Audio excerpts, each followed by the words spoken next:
Hey, greetings. Michael DDA here. We're continuing our adventure in Torah. Today, we're talking about Joseph being exalted and what he's going to do once he is exalted. Genesis 41. We read it last week. It's long. I mean, it has quite a lot of stuff in it, but, it doesn't have the answers to the questions that we should be asking. Joseph interprets the dream. But does Yehovah get credit? He does. In verse 41, he says, the dreams of Pharaoh are one. The Elohim has shown Pharaoh what he's about to do. So, yes, Yehovah has a part of this. But, I've always told people, you got to be a good Joseph. You got to work hard and be a good Joseph. But being a good Joseph isn't about Joseph. Being a good Joseph is about who Joseph serves. He serves the Elohim, the creator of all things. Well, what they cover in this chapter 41, which we went through last week, we covered in 48, and today we're going to cover 49 and 50. Before we get to the next chapter, that's going to talk about Jacob seeing what's going on in Egypt. There's food in Egypt.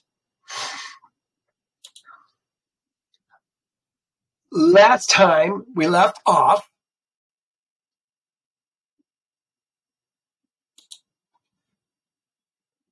Joseph had interpreted Pharaoh's dreams. I got to get to the right form here. He had interpreted Pharaoh's dreams here.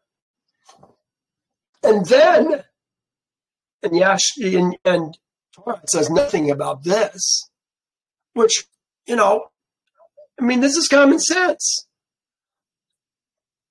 Pharaoh asked for a sign that what Joseph was saying was true. What's the sign? Well, Joseph gave him a sign. Here it is right here. When thy child shall have gone forth from his mother's womb, his mother is pregnant. She's upon the stool of delivery right now. Joseph doesn't know that. Joseph does know that he has a son that was born 2 years prior, because that's why the what was he called? The vintner, I'm going to call him. They call him the cupbearer. They always want to call him the butler. I think he's the vintner. I think he's the head vintner. Chief of the cupbearers. The cupbearer's chief, it said. And the baker. That's why they got let out, because there was a party going on. The boy was going to be born. But look what it says. Here's the sign. You asked for a sign. Torah doesn't ask for a sign. Why would you put a man, a Hebrew, in charge of your whole country based on his interpretation of a dream? Pharaoh wanted more. He asked for a sign. This was a sign. When thy child shall have gone forth from his mother's womb, thy firstborn son that has been born these 2 years back shall die. Whoa. Just uttering words like that you think would get you in trouble. But this is what Yehovah gave to Joseph to say to Pharaoh. I want to see the hand of Elohim in this process of Joseph being raised up as number 2 in Egypt. In Torah, Joseph speaks Hebrew. How was he communicating with Pharaoh on the throne? Of course, Pharaoh apparently has he can speak all of the all the languages of the men of the earth. We're going to find that's a requirement for being second in command. Joseph didn't have that. This is why I say we want to see the hand of Elohim in the work of Joseph. Let me continue. It says, and thou shalt be comforted in the child that will be born unto thee this day. This is happening today. And Joseph finished speaking these words to the king, and he bowed down to the king, and he went out.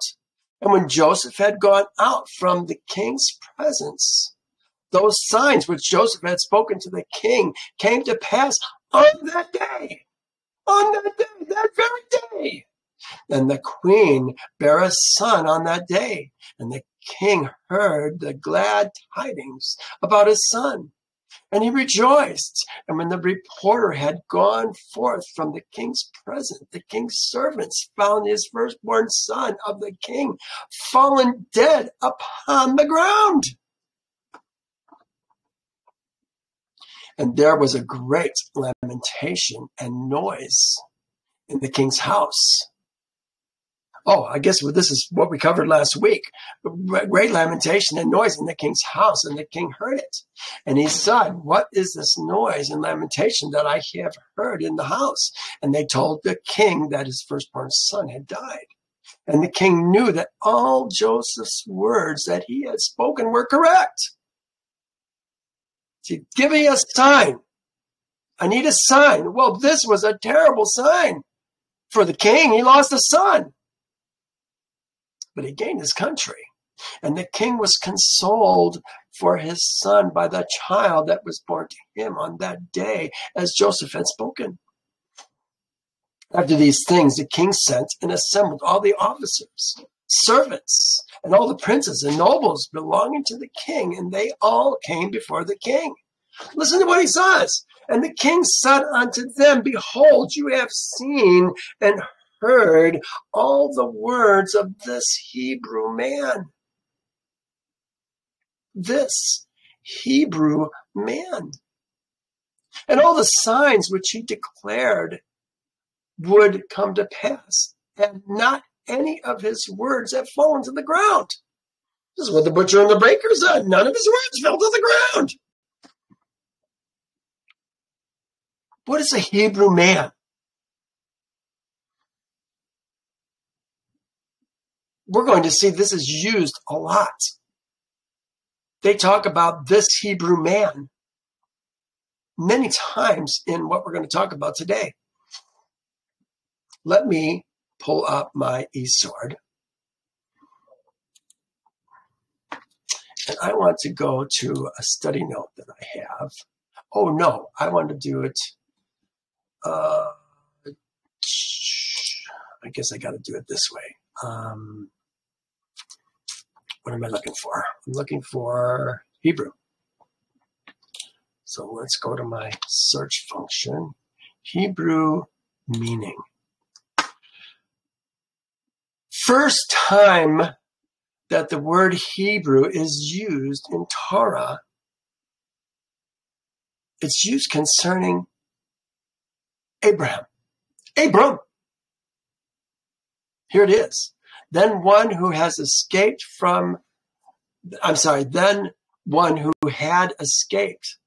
came and told Abram the Hebrew, for he dwelt at the terebinth trees of Mamre, at the Amorite, brother of Eshcol, and the brother of Anar. This is a man coming from Lot, who's going to Abram, the Hebrew.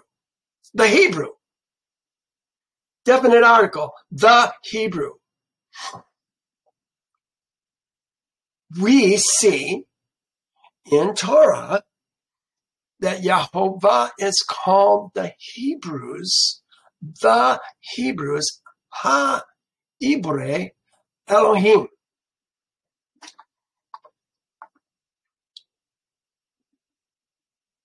I think it's about leaving one set of Elohim and crossing over making a pilgrimage, a journey, and joining Yehovah as our new Elohim.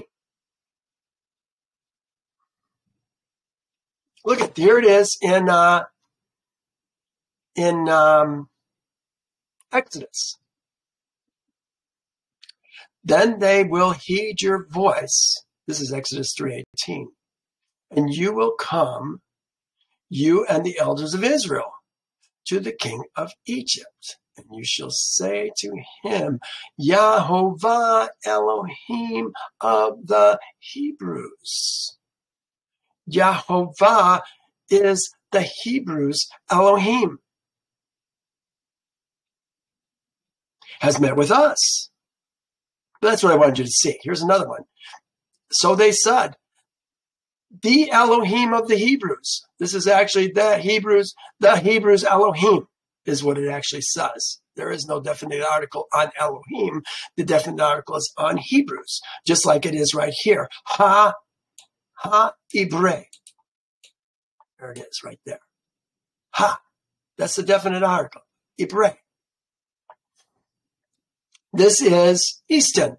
Great resource. I really like Easton Bible Encyclopedia. The name applies to the Israelites. You hear that? The Israelites are the Hebrews. They can be used interchangeably in Scripture. Only by what? Let me try this again. The name applies to the Israelites in Scripture only by one who is a foreigner. This is what we're going to see today.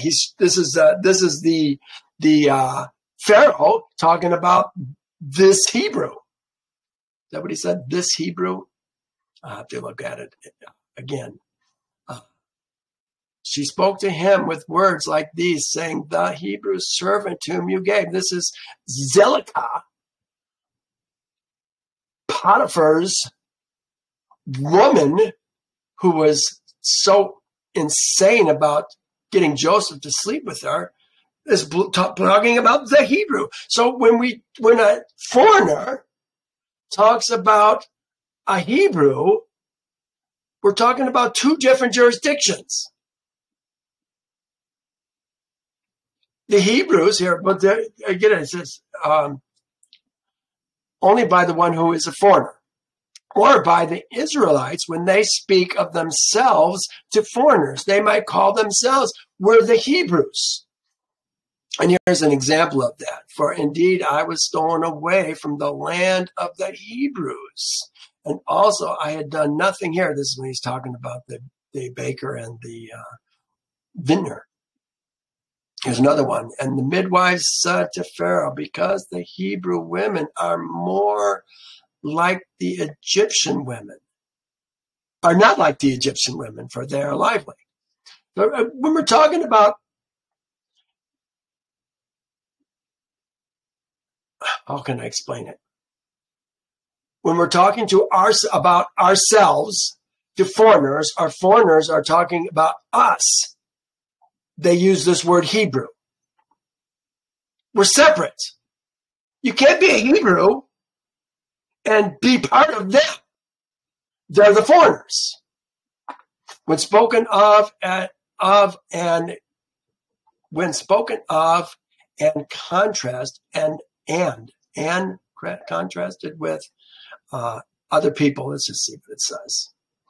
So they set him in a place by himself, and said, and so they set him in a place by himself, and them by themselves, and the Egyptians who ate with him by themselves, because the Egyptians could not eat the food with the Hebrews, for it was an abomination to the Egyptians. So apparently, with the food that some of the Egyptians were eating was not appropriate for the Hebrews, or some of the Hebrews were eating were not appropriate for the Egyptians.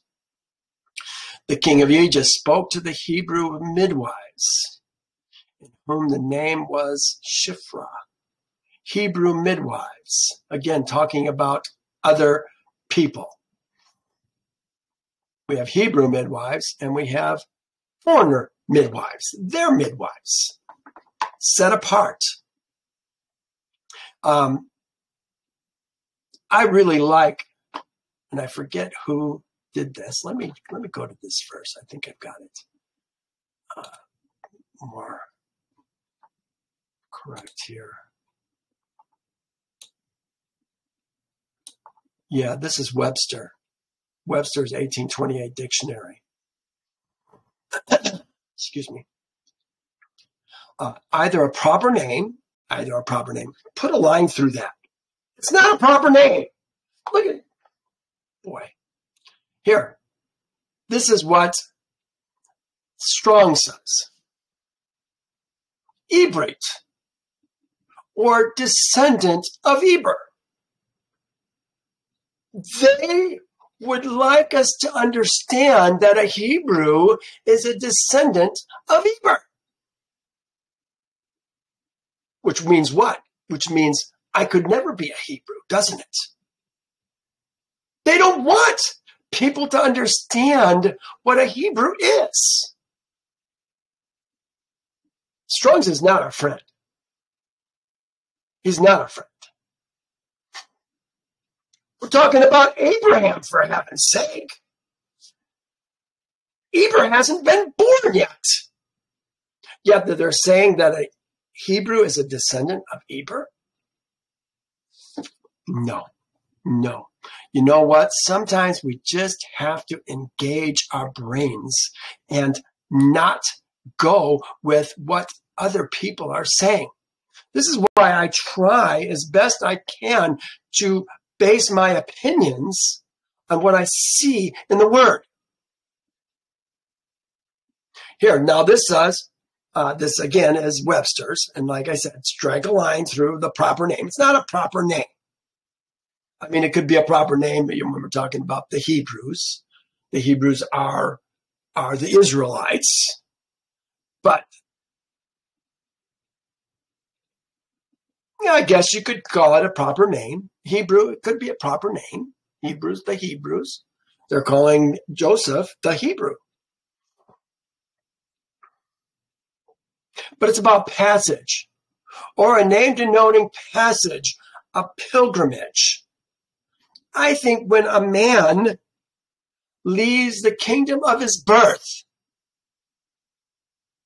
and joins himself to Yehovah's people as a ger, he becomes a Hebrew.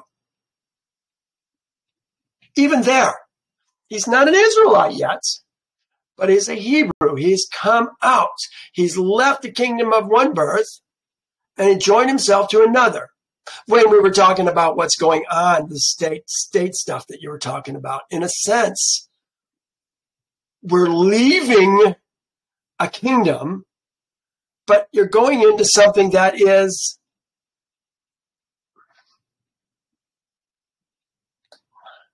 I guess it just doesn't have the jurisdictional authority, the protection that when we join our Father's kingdom that we can experience. Wayne is someone new on our call that has been here the last couple of weeks. We talked at length here before our class began. So the Hebrew. Did I cover this? Yeah, I think I got what I wanted to get out of this for the most part. Let me go back to my text here.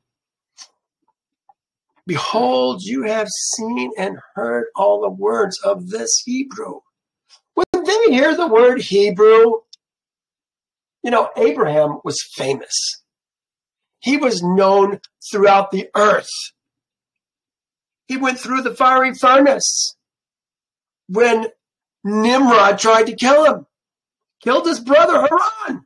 Oh, that's the name that we were looking for today. Wayne, Haran. He went to Haran. They knew who Abraham was. He's the Hebrew. He left. He wasn't a part of Babylon. Abraham was never called a Babylonian, was he? No, he was the Hebrew man. And now here's this Hebrew man.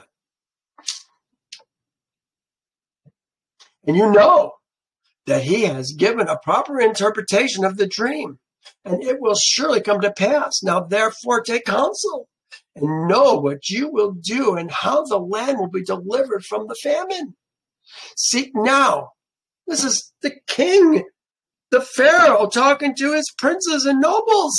Seek now, and seek whether the like can be found, in whose heart there is wisdom and knowledge, and I will appoint him over the land.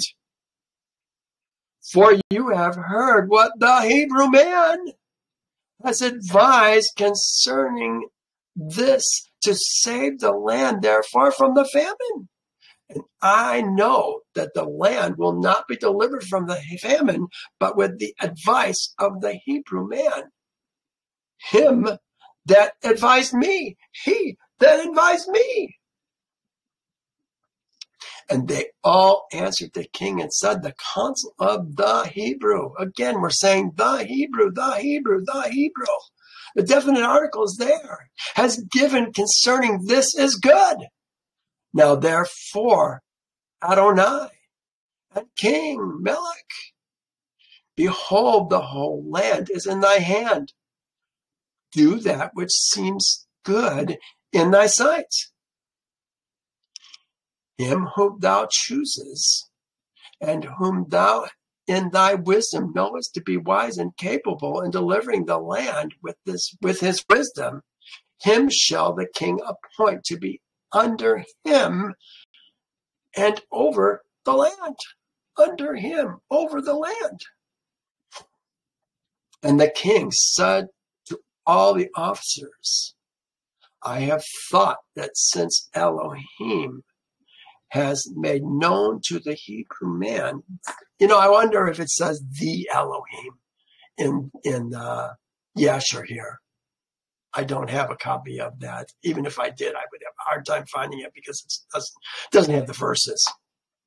I have thought that since Elohim has made known to the Hebrew man all that he has spoken, there is none so discreet and wise in the whole land as he is. If it seems good in your heart, in your sight, I will place him over the land, for he will save the land with his wisdom. And all the officers answered the king and said, but surely it is written in the laws of Egypt, and it shall not be violated, that no man shall reign over Egypt, nor be second to the king, but one who has knowledge of all the languages of Adam's seed.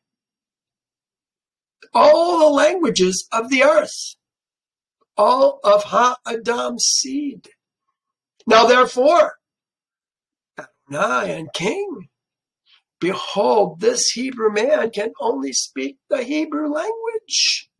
In 10 years, 12 years really, 13 years. He was in prison for 12 years. He served Potiphar's house for a year. Did he pick up some Hebrew? I'm guessing he did. Here it says, but now therefore, our Lord Adonai and King, behold, this Hebrew man can only speak the Hebrew language.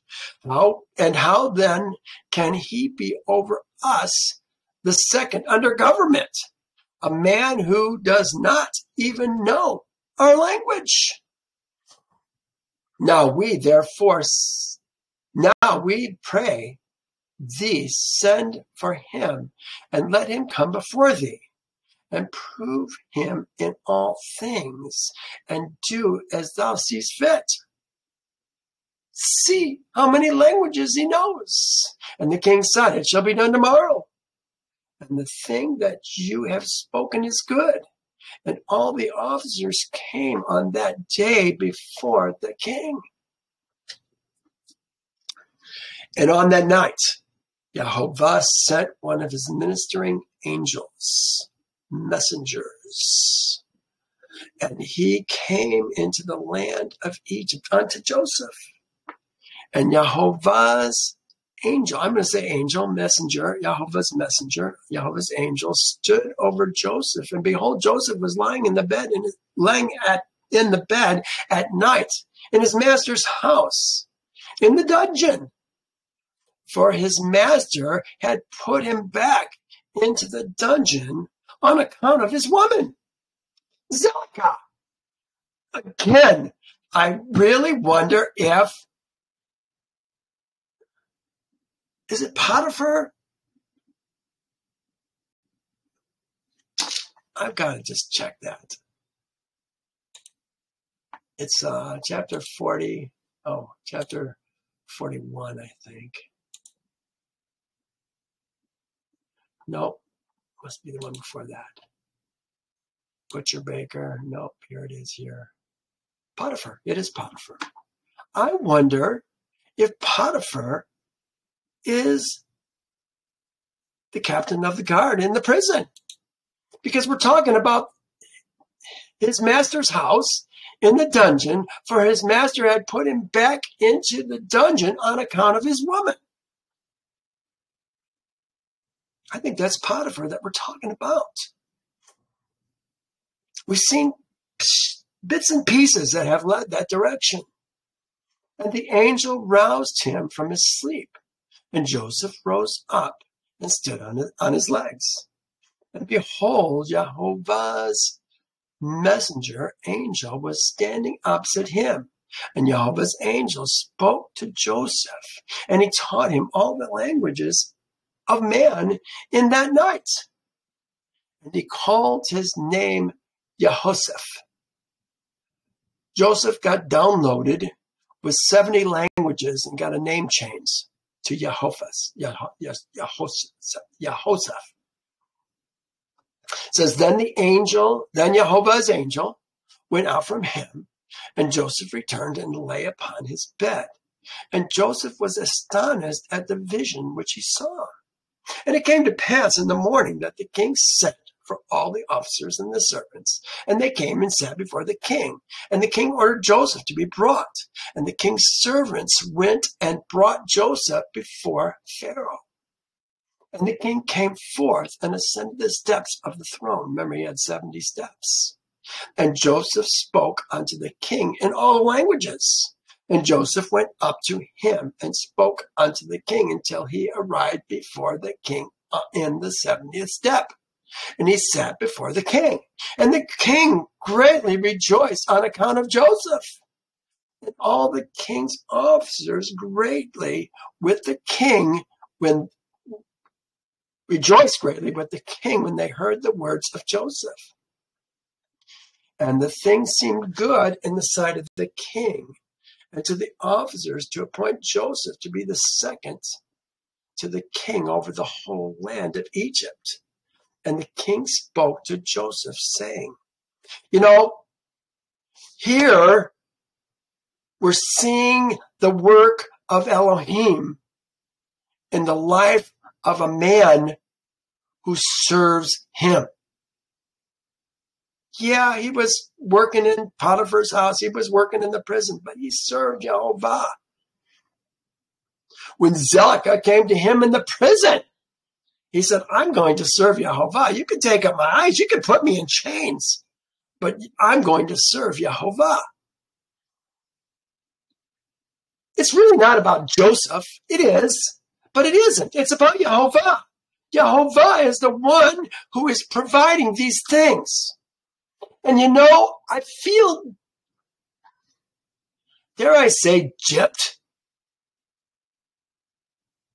in Torah, because we don't get to see these things that are happening behind the scenes. I want to see those.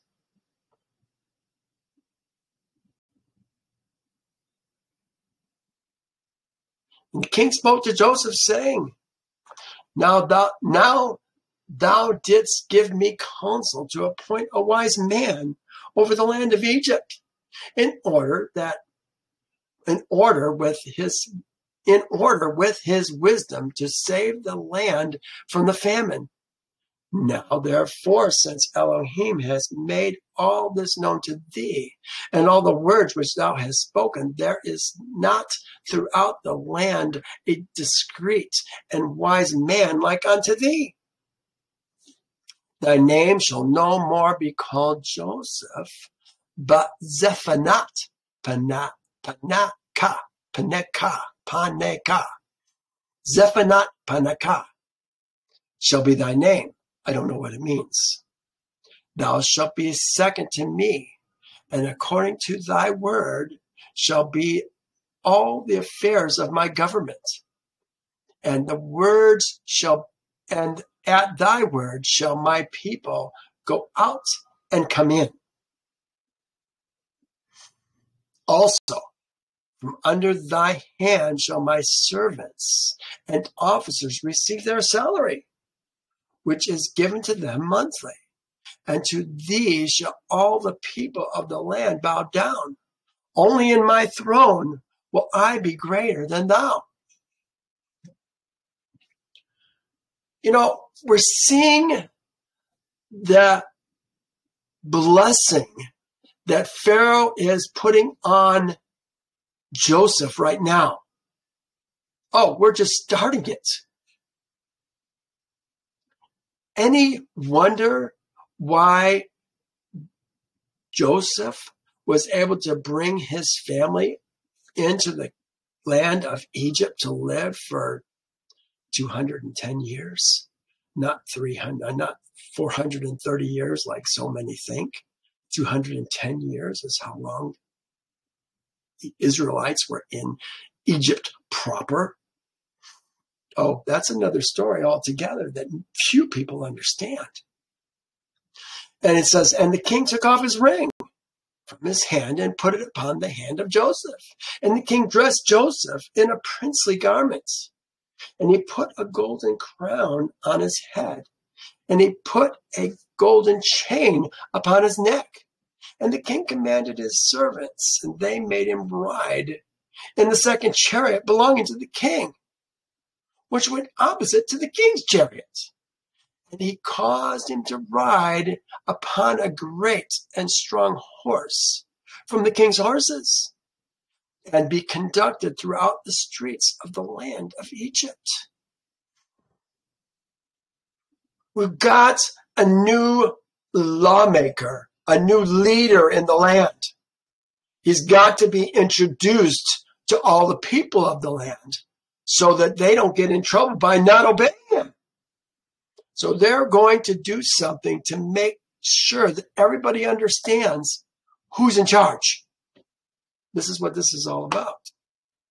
And the king commanded that all those that played upon timbrels, harps, other musical instruments should go forth with Joseph.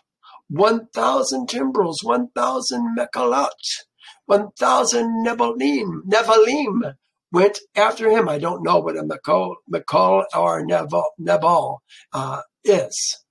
And 5,000 men. Here's 5,000 men with drawn swords glittering in their hands, and they went marching and playing before Joseph. So there's 5,000 men going before Joseph.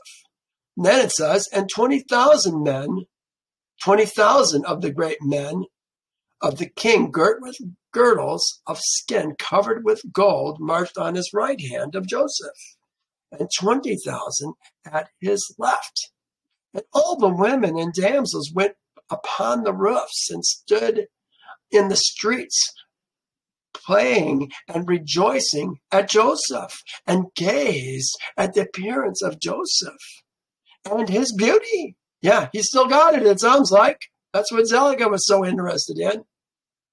And the king's people went before him and behind him, perfuming the road with frankincense, with cassia, with all sorts of fine perfumes, scattering myrrh and aloes along the road. And 20,000 proclaimed, and 20 men proclaimed these words before him throughout the land in a loud voice. Here's what they said. Do you see the man whom the king has chosen to be his second? Do you see the man whom the king has chosen to be his second? All the affairs of government shall be regulated by him. We want to make sure everybody knows what's going on. And he that transgresses his orders or does not bow down before him to the ground shall die. For he rebels against the king and his second.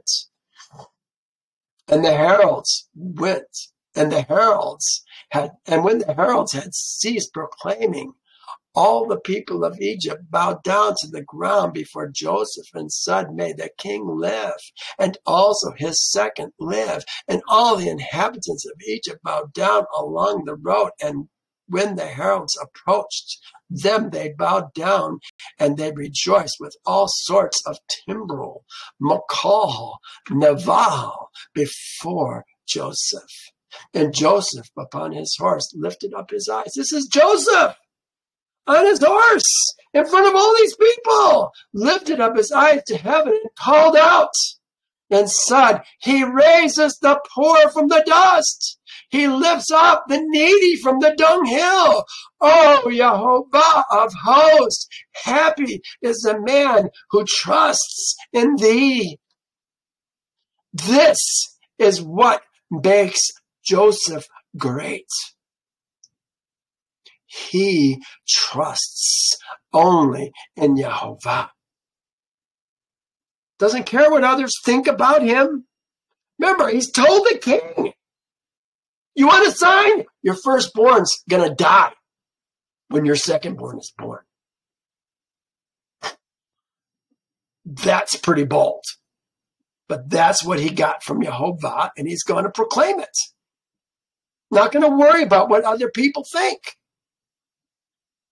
And Joseph passed through the land of Egypt with Pharaoh's servants and officers, and they showed him the whole land of Egypt and all the king's treasures. And Joseph returned and came on that day before Pharaoh. And the king gave unto Joseph possessions in the land of Egypt, a possession of fields and vineyards. The king gave unto Joseph 3,000 talents of silver. 3,000 talents of silver. Do you know how much a talent weighs? A talent is about 75 pounds. 3,000 talents of silver. 1,000 talents of gold. And onyx stones. And bdellium. And many gifts. And on the next day, the king commanded all the people of Egypt to bring unto Joseph offerings and gifts, and that he that violated the command of the king should die. And they made a high place in the street of the city, and they spread out garments there. And whoever brought anything to Joseph, put it in that place. And all the people of the land of Egypt casting something into the high place. One man a golden ring, another rings and earrings, and different vessels of gold and silver work, onyx stones, bdellium did he cast upon the high place. Everyone gave something of what he possessed. All the people of man, all the people of Egypt, every man, one man did this. These are all the men. The men are bringing these things. And Joseph took all these and placed them in his treasuries. And all the officers and nobles belonging to the king exalted Joseph, and they gave him many gifts, seeing that the king had chosen him to be his second. And the king sent to Potiphar, son of Achram, priest of On, and he took his daughter Asenat and gave her to Joseph for a woman. And the damsel was very comely, beautiful, a virgin, Betula, one whom no man had known. And Joseph took her for a woman. Took her for his woman, probably. And the king said unto Joseph, I am Pharaoh, and beside thee none shall dare to lift up his hand or his foot to regulate my people throughout the land of Egypt. Now, Joseph was 30 years old when he stood before Pharaoh. This is the beginning of the 7 years. So he's 30 years old right now, the first 7 years of plenty. And Joseph went out from before the king, and he became the king's second in Egypt. And the king gave Joseph 100 servants to attend to him in his house. 100 servants to attend to him in his house. Joseph also sent and purchased many servants, and they remained in the house of Joseph. I don't know that they were in his particular house, but in his land, in his area, you'd have to have a big house to hold 100 servants.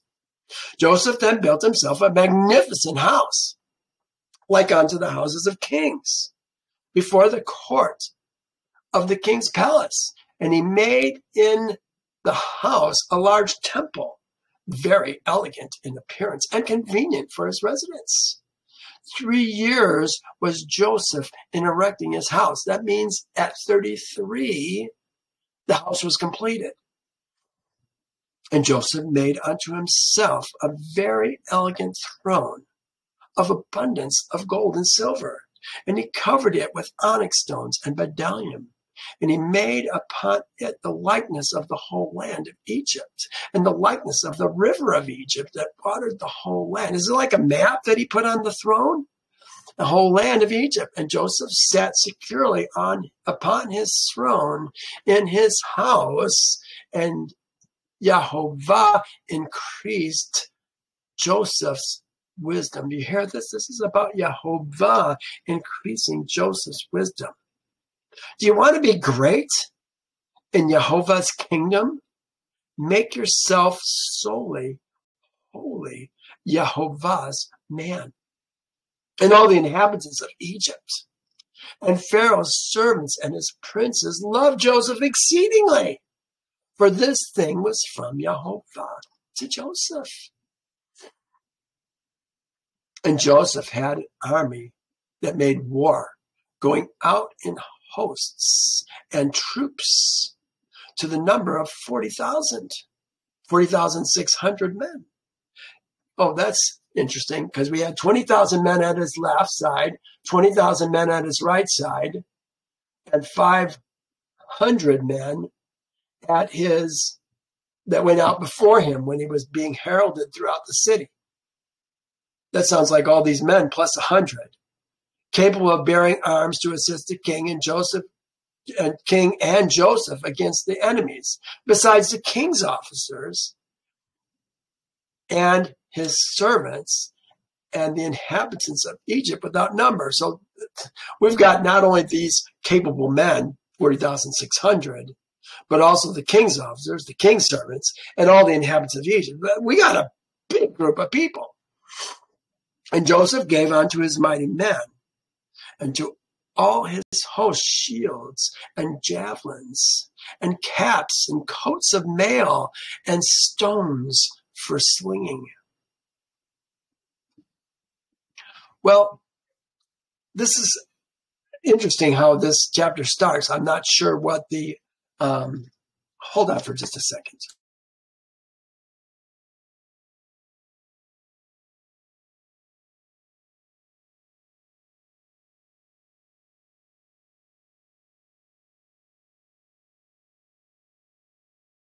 Sorry, I'm fighting a sinus infection the last couple of weeks. At that time, Tarshish's seed came against Ishmael's seed and made war with them. And Tarshish's seed spoiled the Ishmaelites for a long time. And Ishmael's seed were small in number in those days, and they could not prevail over Tarshish's seed, and they were sorely oppressed. I want to I went and I found this in Yasher, because I remember Yasher was saying where Ishmael's seed went. Let's look at this just briefly. it's talking about these are Ishmael's seed, and these are the names, being 12 princes. It says, and they went and dwelt near the wilderness of Paran, and their dwelling was from Havilah unto Shur, that is before Egypt, as thou comest towards Assyria. Let me just show you what I think we're talking about here. Here it is. Here's Shur. Here's the wilderness of Paran. It sounds like they're in this area, maybe even in this area, right in here, and maybe a large area. But this seems to be where they inhabited. Let me read it again now that you see. Wilderness of Paran, Shur. As you go from Egypt to the land of Assyria. So as you go from Egypt to Assyria, you're going to go through the place where the Ishmaelites had made their home. I'll read it again. And they went and dwelt near the wilderness of Paran, and their dwelling was from Havilah unto Shur. This Havilah, we've never been able to identify where Havilah is. That is before Egypt, as thou comest toward Assyria. So let's continue. Let me shut that. All right. Come towards Assyria.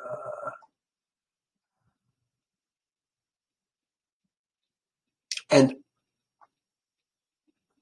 they were sorely oppressed. And the old men of the Ishmaelites sent a record to the king of Egypt, saying, send, I pray thee, unto thy servants, officers, and hosts to help us fight against Tarshish's seed, for they have been consuming away, for we have been consuming away for a long time. And Pharaoh sent Joseph with the mighty men and hosts which were with him, and also the mighty men from the king's house. And they went to the land of Havilah. There it is again, Havilah. They dwelt in the land of Havilah as far as Shur, wherever Havilah is at. To the Ishmaelites' seed, to assist them against Tarshish's seed. And Ishmael's seed fought with Tarshish's seed, and Joseph smote the Tarshishites, and he subdued all their land.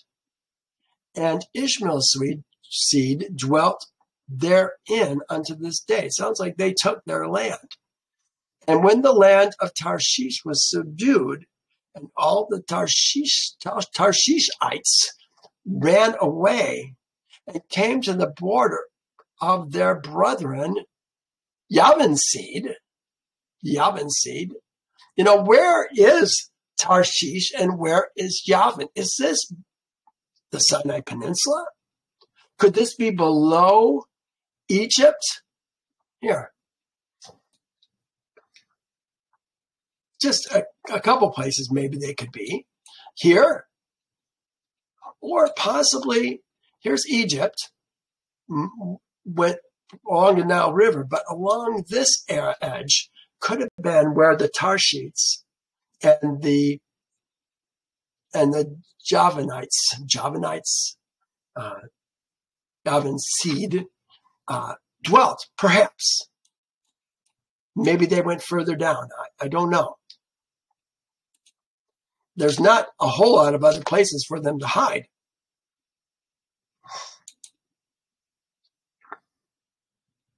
And the land of the Tarshish was subdued, and all the Tarshishites ran away and came to the border of Javan's seed. And Joseph with all his mighty men and hosts returned to Egypt, not one man of them missing. This is the blessing that Yehovah is giving to Joseph. He had a war with the Tarshishites and didn't lose a single man. And at the revolution of the year, in the second year of Joseph's reigning in Egypt, Yehovah gave great plenty. Here's the blessing, the first years of the blessing coming. He's now, 32 years old. This is the second year of Joseph's reigning in Egypt. He started in 30, must be 32 now. Yehovah gave great plenty throughout the land for 7 years, as Joseph had spoken.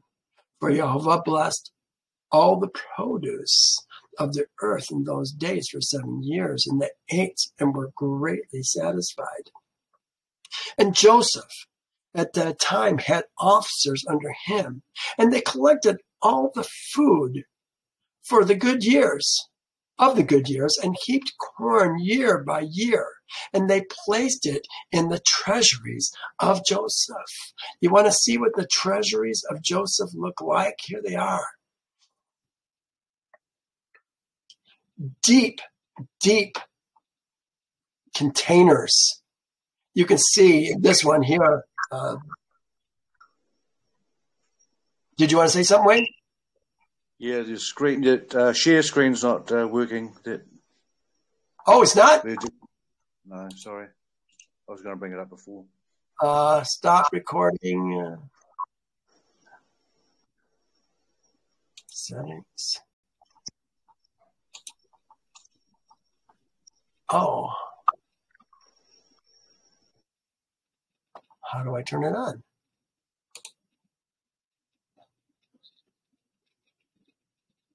Oh, stop sharing. It says stop sharing. I'm going to stop sharing, and then I'm going to start sharing.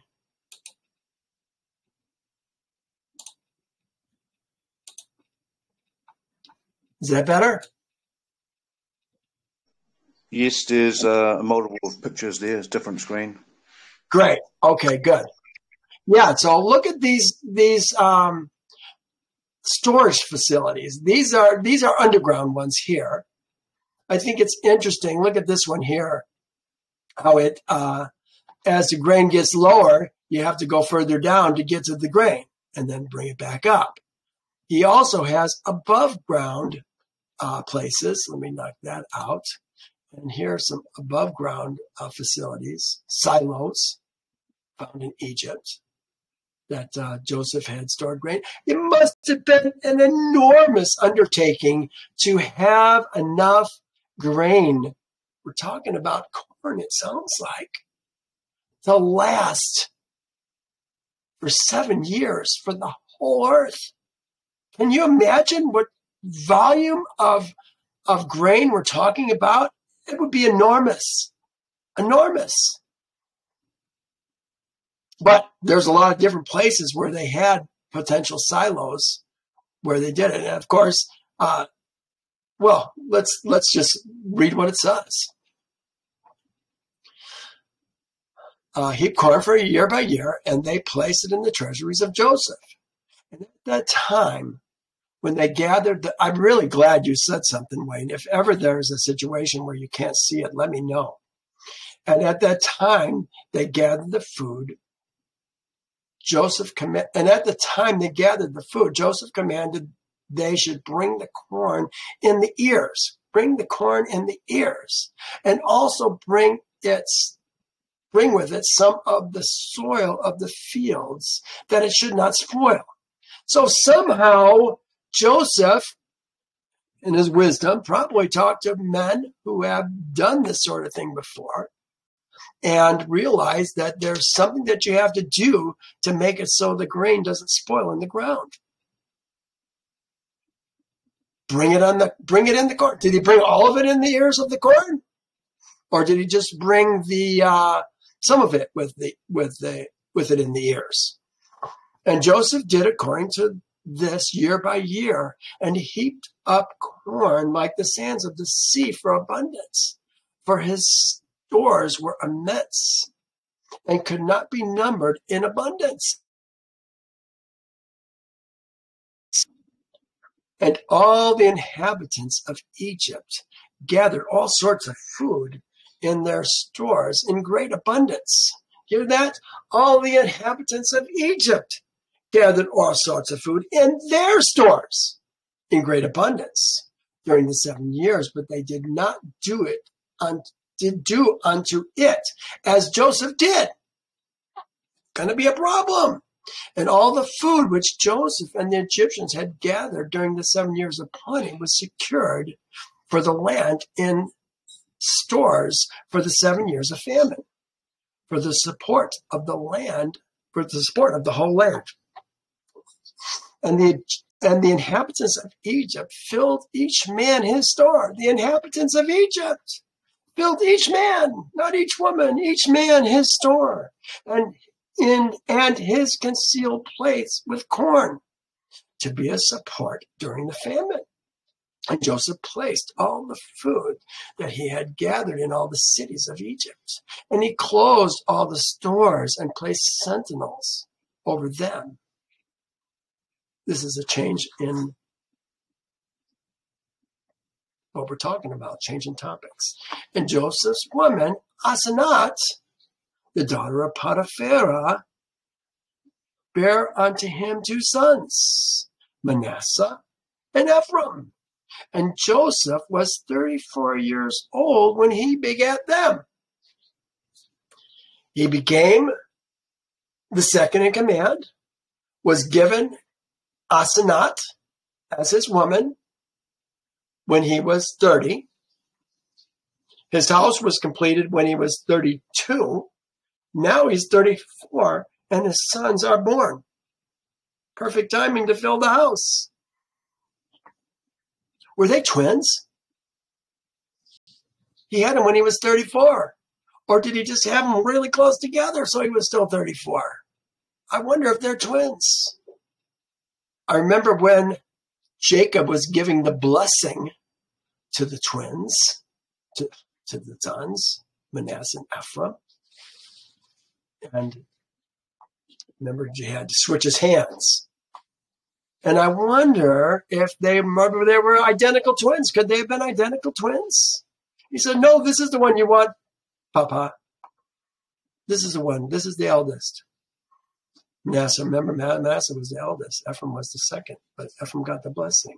And the lads grew up, and they went in his ways. They went in Joseph's ways and in his instructions. They did not deviate from the way which their father had taught them, either to the right or to the left. Did they also serve Yehovah with their whole heart? I think they did. And Yehovah was with the lads. They grew up and had understanding and skill in all wisdom and in all the affairs of government. And all the king's officers, and his great men of the inhabitants of Egypt exalted the lads. They were brought up amongst the king's children.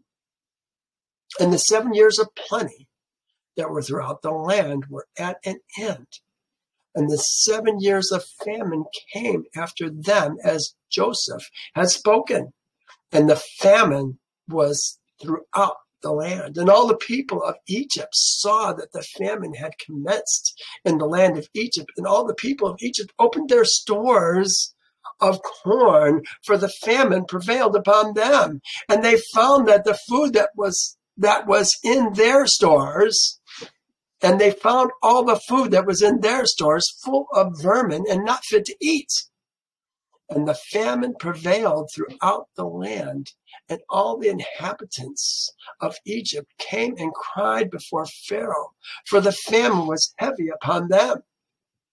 And they said unto Pharaoh, give food unto thy servants. And wherefore shall we die through hunger before thy eyes, even we and our little ones? And Pharaoh answered them, saying, and wherefore do you cry? And why are you crying unto me? Did not Joseph command that the corn should be laid up during the 7 years of plenty for the years of famine? And wherefore did you not hearken to his voice? Well, they did, he says. And the people of Egypt answered the king, saying, as thy soul liveth, our Adonai, thy servants, us, have done all that Joseph ordered. For thy servants also gathered all the produce of their fields during the 7 years of plenty, and laid it in stores unto this day. And the famine prevailed over thy servants. We opened our stores, and behold, our produce was filled with vermin and not fit to eat. And the king heard all that had befallen the inhabitants of Egypt, and the king was greatly afraid on account of the famine. Why do you think the king was afraid on account of the famine? Because if their stores failed, what about the stores that Joseph had?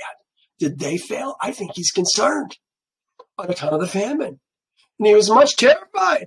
And the king answered the people of Egypt, saying, since all this has happened unto you, go unto Joseph, do whatever he shall say unto you, transgress not his commands. And all the people of Egypt went forth and came unto Joseph and said unto him, give us food, wherefore shall we die before thee through hunger? For we gathered our produce during the 7 years as thou didst command, and we put it in store, and thus has it befallen us. And when Joseph heard all the words of the people of Egypt and what had befallen them, Joseph opened all the stores and of the produce, and he sold unto the people of Egypt. He's selling all this grain that he's collected in all these years. There's going to be a huge amount of wealth that's coming into Egypt from all the whole earth. And the famine prevailed throughout the land. Then the famine was in all countries. But in the land of Egypt, there was produce for sale. And all the inhabitants of Egypt came unto Joseph to buy corn, for the famine prevailed over them, and all their corn was spoiled. And Joseph daily sold to all the people of Egypt, and all the inhabitants of the land of Canaan, and the Philistines, and beyond the Jordan, the east seed, probably Moabites. Who lives over there? Moabites.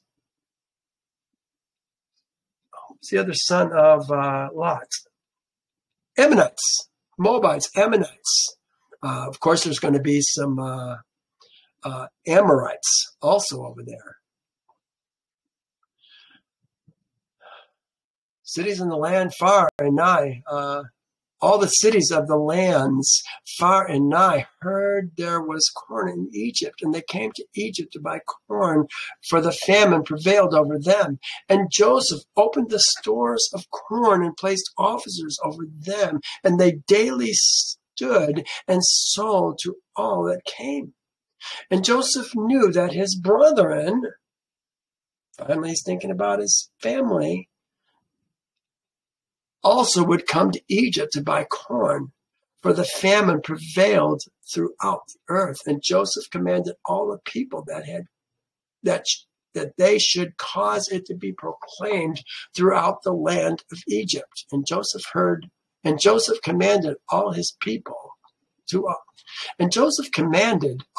people that they should cause it to be proclaimed throughout all the land of Egypt, saying, if it is the pleasure of the king, of his seconds, and of their great men, that any person who wishes to buy corn in Egypt shall not send his servants to Egypt to purchase it, but his sons.